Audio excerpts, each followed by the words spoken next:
Good morning guys. Ay oras ngayon ay mag-alas 10 ay 9:41 na. Ang pasok niya ay 10 o'clock.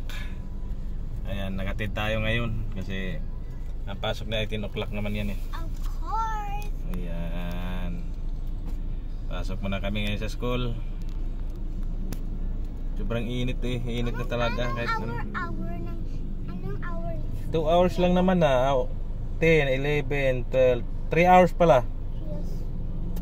Damn it! 3 hours yung pasok mo. I like 2 hours. I like 3 hours. I like 3 hours. Bro, seriously. I like 2 hours. I like 1 hour. I don't like 3 hours. Ang init na oh. Grabing init talaga. I like 2 hours. Minsan mahapon umuulan ah. Ay, ruta natin araw-araw. Ito yung ruta natin everyday. Ay, nako.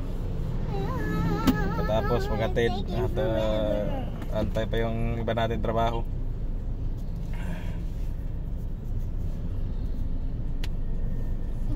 Wait, no, you ano yung face? Ano mo yung face? Okay. Ano mo yung face mo lang?